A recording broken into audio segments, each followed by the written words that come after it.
Malaysia کے وزیر اعظم Mahathir Mohamad نے اسلام آباد میں پاک ملائیشیا سرمایہ کاری کانفرنس سے خطاب کرتے ہوئے بہت اہم باتیں کی ہیں۔ کیا ان کی اس تقریر میں پاکستان کے سیکھنے کے لیے کچھ موجود ہے؟ آئیے جانتے ہیں مجاہد خٹک کی رائے۔ مہاتیر محمد نے اپنے خطاب میں بہت اہم باتیں کی ہیں۔ انہوں نے اشارے کنائے میں پاکستان کو بھی بہت سے باتیں سمجھانے کی کوشش بھی کی ہے۔ ان کا کہنا تھا کہ اگر 1 ایکڑ زمین پر کاشت کی جائے تو اس سے ایک آدمی کے گھر کا خرچہ یا اس کی جو سمجھے جو ملازمت ہے، امپلائمنٹ ہے، وہ جنریٹ نہیں ہو سکتی۔ لیکن اگر اسی 1 ایکڑ زمین پر آپ صنعت لگا دیں تو اس سے 500 لوگوں کا روزگار میسر ہو سکتا ہے۔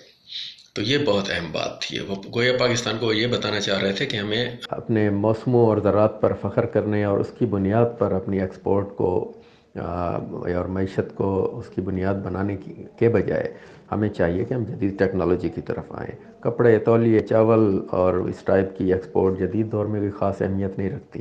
اس کے برعکس ٹیکنالوجی کی بنیاد پر موبائل ہیں، کیمراز ہیں یا لیپ ٹاپس وغیرہ ہیں، اس ٹائپ کی چیزیں اگر آپ کے ملک میں بنے گی اور ایکسپورٹ ہوگی تو ظاہر ہے اس سے بہت بہت بڑا ریونیو جنریٹ ہوگا۔ دوسری بات انہوں نے کہی کہ ہمارا پوری دنیا میں کوئی دشمن نہیں ہے، ہم نے صرف اسرائیل سے تعلقات نہیں رکھے، وہ بھی ایک اصول کی بنیاد پر، کیونکہ اس نے فلسطینیوں کی زمین پر قبضہ کیا ہوا ہے اور ایک جبر کا مرتکب ہوا ہے، ورنہ ہمیں اس سے اور کوئی شکوہ نہیں ہے، نہ ہی ہم یہودیوں کو ناپسند کرتے ہیں۔ میرے خیال میں وہ پاکستان کو کہہ رہے تھے کہ ہمیں بھارت کے ساتھ معاشی تعلقات کچھ بہتر کرنے چاہیے، لیکن اس کے ساتھ ساتھ کشمیر پر سمجھوتہ کرنے کی ضرورت بھی نہیں ہے۔ شاید ان کی رائے میں ہمیں مسئلہ کشمیر اور بھارت کے ساتھ معاشی تعلقات کو، ان دونوں جو عناصر ہیں، ان کو آپس میں مشروط نہیں کرنا چاہیے۔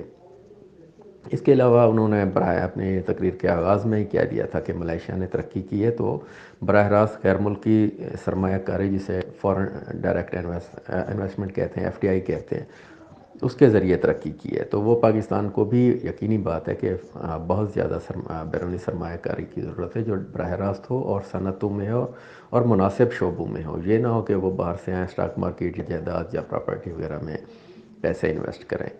تو اس کے لیے انہوں نے ظاہر ہے پاکستان کو انسینٹو دے گا تو باہر سے سرمایہ کار یہاں پر متوجہ ہوں گے۔ تو اس نے مہاتیر محمد نے خود بتایا کہ انہوں نے پہلے 10 سال ٹیکس فری زون قرار دے دیا تھا، یہ بڑا انسینٹو تھا۔ اس کے بعد جب جن صنعتوں نے پرفارم کیا ان کو 10 سال مزید ٹیکس کی چھوٹ دے دی گئی تھی، اور تو 20 سالوں میں ملائیشیا کے غریب ملک سے جدید ترقی یافتہ ملک بن گیا تھا۔ میرے خیال میں ان کے گفتگو میں یہ سب سے اہم پوائنٹ یہی تھے۔